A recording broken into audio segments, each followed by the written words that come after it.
Yeah, we are going to smallest village. This is the people we call Yanadi tribes. There's almost 30 families living roadside. So we already, one of our missionaries started a church here. So today we are came here to visit and to see and to meet the brethren who are here in roadside village.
So this is the village, slum village church. So small.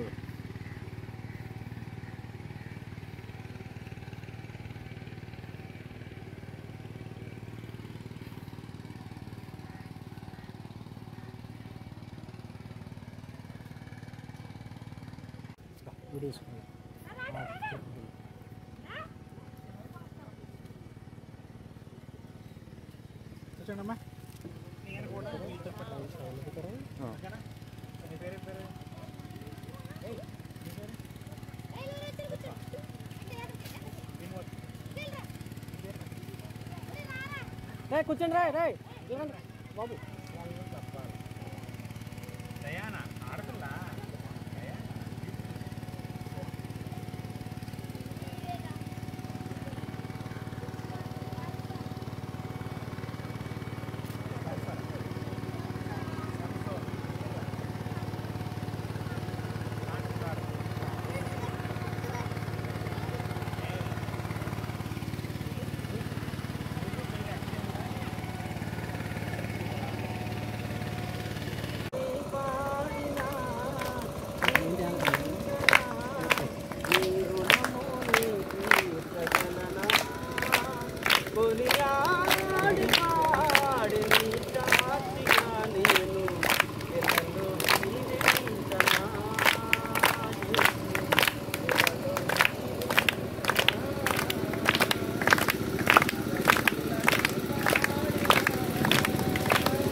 కొనియాడి పాడి నీ సాక్షిగా నేను వీళ్ళలో జీవించనా యేసు వీళ్ళలో జీవించనా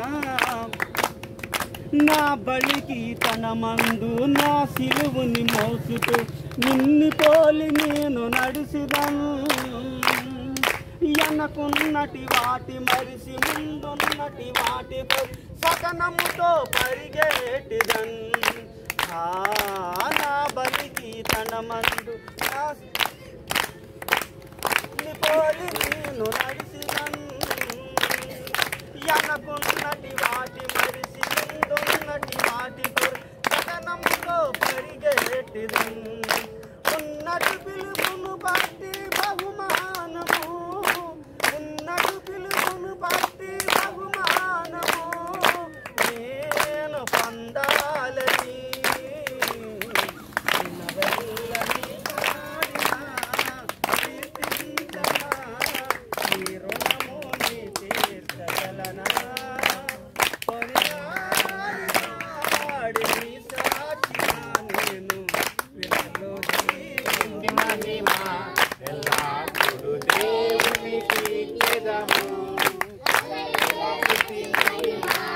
ఎల్లప్పుడూ దేవునికి ఇచ్చెదము హల్లెలూయా హల్లెలూయా హల్లెలూయా హల్లెలూయా హల్లెలూయా హల్లెలూయా స్తుతి మహిమ ఎల్లప్పుడూ దేవునికి ఇచ్చెదము హల్లెలూయా స్తుతి మహిమ ఎల్లప్పుడూ దేవునికి ఇచ్చెదము ఆకాశము నుండి మనల్ని పంపిన దేవుని స్తుతించెదము ఆకాశము నుండి మనల్ని పంపిన దేవుని స్తుతించెదము కొండ నుండి మధుర జలములు పంపిన ఆయనను స్తుతించెదము కొండ నుండి మధుర జలములు పంపిన ఆయనను స్తుతించెదము హల్లెలూయా స్తుతి మహిమ ఎల్లప్పుడూ దేవునికి ఇచ్చెదము హల్లెలూయా స్తుతి మహిమ ఎల్లప్పుడూ దేవునికి ఇచ్చెదము అలసైనములకు అధిపతి అయిన ఆ దేవుని స్తుతించెదము అలసైనములకు అధిపతి అయిన ఆ దేవుని స్తుతించెదము అలసాంతములను దాటించిన ఆ యెహోవాను స్తుతించెదము అలసాంతములను దాటించిన ఆ యెహోవాను స్తుతించెదము హల్లెలూయా స్తుతి మహిమ ఎల్లప్పుడూ దేవునికి ఇచ్చెదము హల్లెలూయా స్తుతి మహిమ ఎల్లప్పుడూ దేవునికి ఇచ్చెదము హల్లెలూయా హల్లెలూయా హల్లెలూయా హల్లెలూయా దేవుని స్తోత్రం హల్లెలూయా హల్లెలూయా మంచిదండి మరో గీతం పాడదామా దీనిని నమ్ము అది బోయంపలేని ఎన్నాడెన్నడు మారని నా యేసును నిత్య ప్రేమ ఎన్నాడెన్నడు విడవనదే నా యేసును నిత్య ప్రేమ ప్రేమ యేసుని ప్రేమ ఎవరు కొలవలేని నిజము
అందింపలేనిది బంధుమిత్రులు మధ్య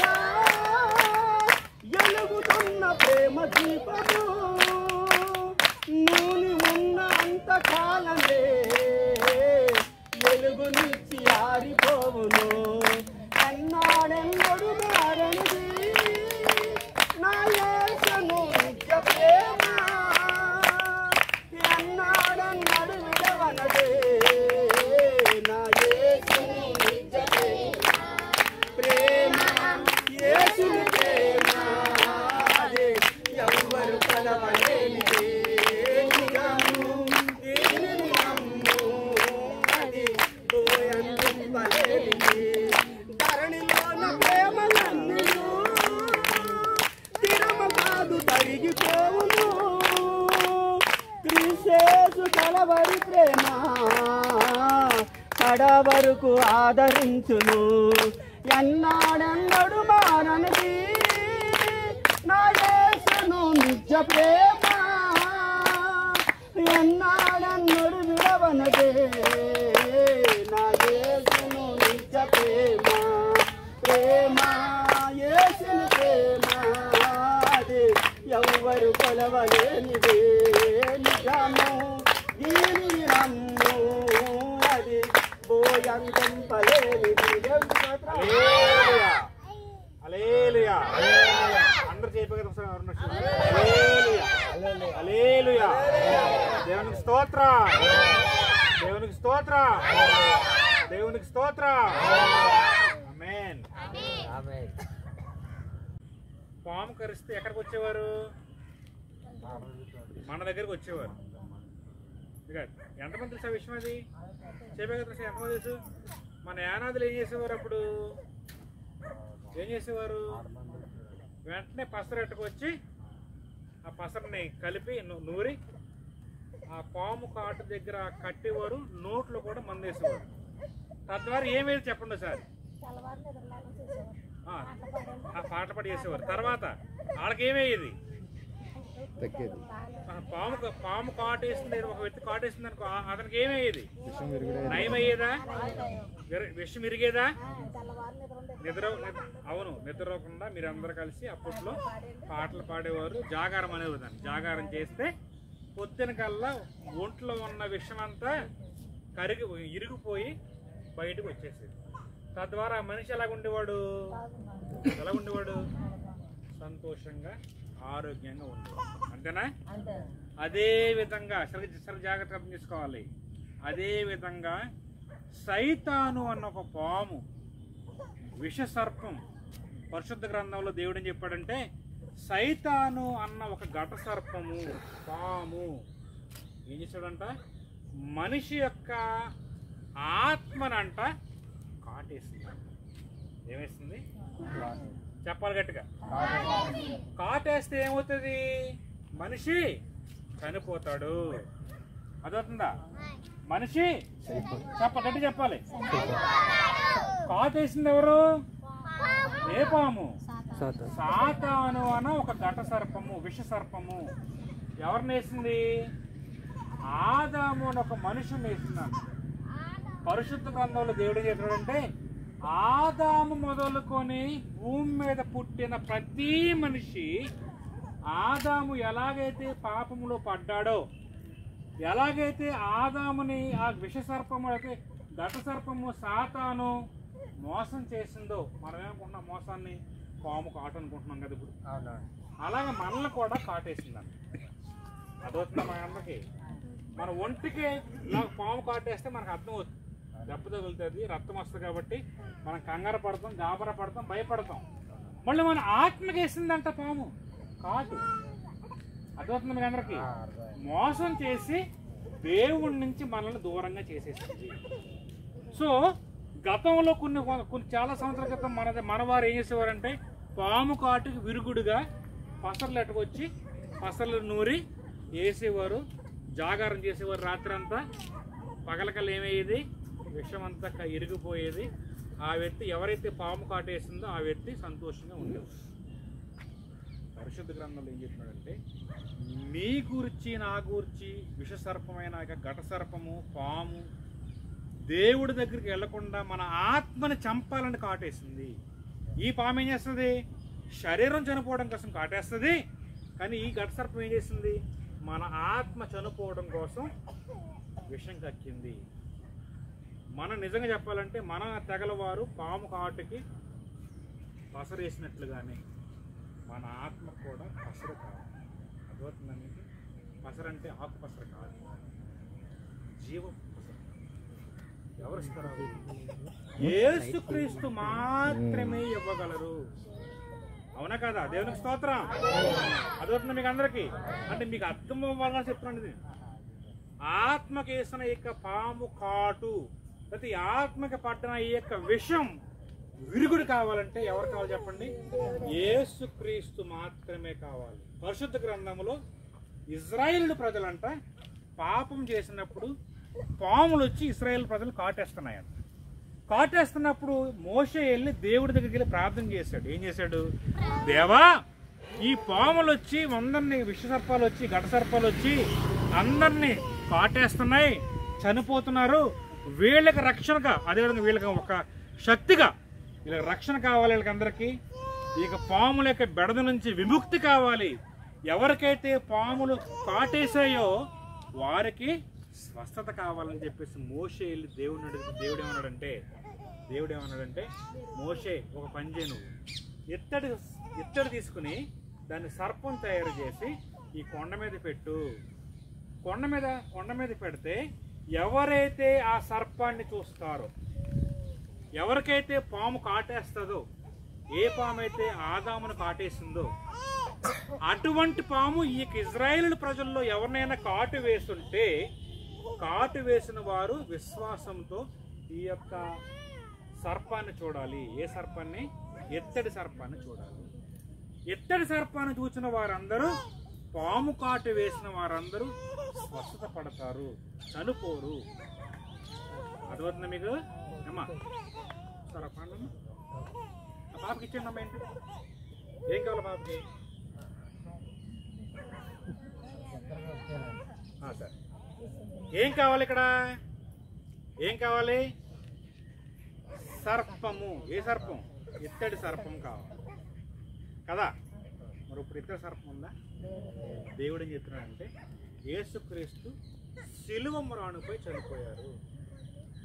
ఎవరినైతే ఈ యొక్క ఘట సర్పము, పాము, డ్రాగన్ అంటారు, పాత నిబంధన గ్రంథంలో ఆదామును కాటేసి, అంటే ఆదాముని ఆత్మీయంగా చంపాలని చంపిందో, ఆ ఆత్మ సంబంధమైన యొక్క ఆదాము నుంచి మనం కూడా ఆదాము బిడ్డలుగా, కుమారులుగా ఉన్నామా లేదా?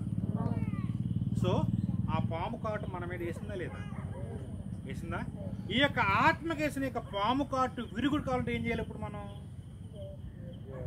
అరణ్యంలో వాళ్ళు ఎత్తడి సర్పాన్ని ఎలాగ చూచారో, ఇప్పుడు కూడా సర్పానికన్నా కొన్ని కోట్ల రెట్లైన సజీవుడైన యేసుక్రీస్తు వెనక మనం చూడాలి. యేసుక్రీస్తు ఎక్కడున్నాడు చెప్పండి సార్? కనిపిస్తాడు కదా మీకు? ఎక్కడున్నాడు యేసుక్రీస్తు? ఎక్కడున్నాడు? సో పాము కాటు వేసిందా చెప్పండి? ఆదాముకి వేసిందా? తన ప్రజలకు వేసిందా? వేసిందా లేదు?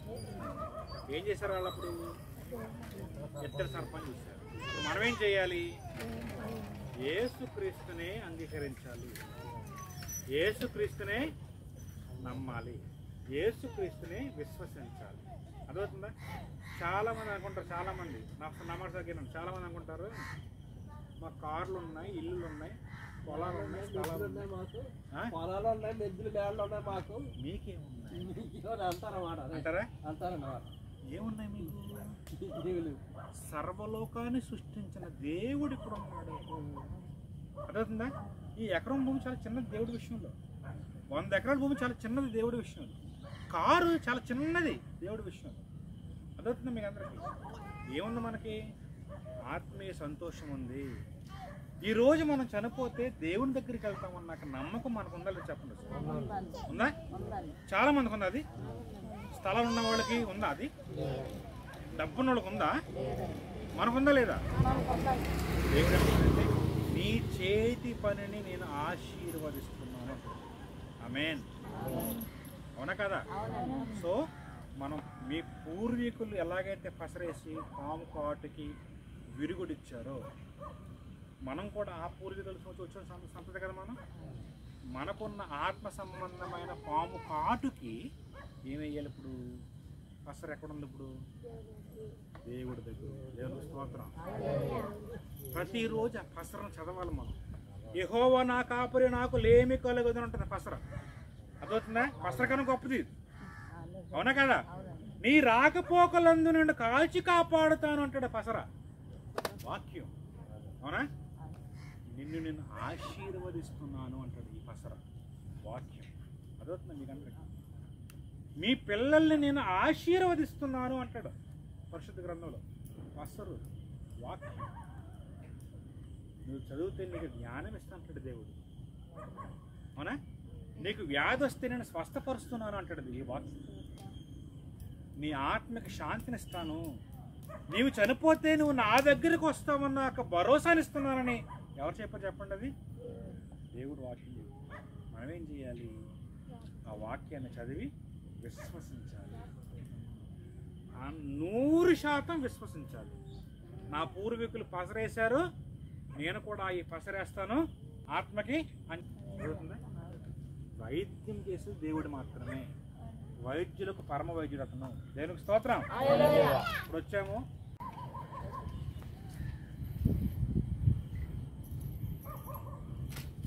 చెప్పండి సరే.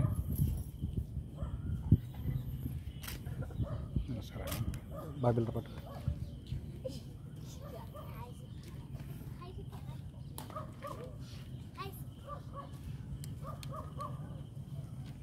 ఒకసారి అందరూ చూడండి అమ్మా.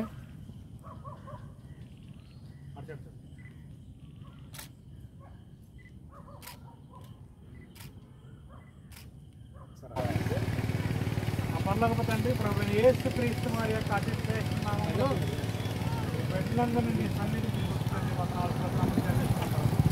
బిడ్డలను ఆశీర్వదించండి, సహాయం చేయండి. వారికి కావాల్సిన అవసరతలు చేసుకుని ప్రార్థిస్తున్నాము. సంఘాన్ని ముట్టండి, సంఘ పాస్టర్ గారిని, సంఘ పాస్టమ్మ గారిని, సంఘ సభ్యులను, అదేవిధంగా ఈ గ్రామంలో ఉన్న ప్రతి బిడ్డలను దీవించండి, ఆశీర్వదించండి. మరి ముఖ్యంగా ఈ యొక్క సంఘం ప్రీతిగా రోడ్డు పక్కన ఉన్న ఈ ఇల్లు వేసుకున్నటువంటి ప్రతి బిడ్డని దురంతులుగా తండ్రి ఆశీర్వదించమని పలుకుతుంది. సహాయం దయచేయండి. నీవే ఘనత మహిమలు పొందమని యేసు నామములో అడుగుతున్నా పరమ తండ్రి. ఆమేన్.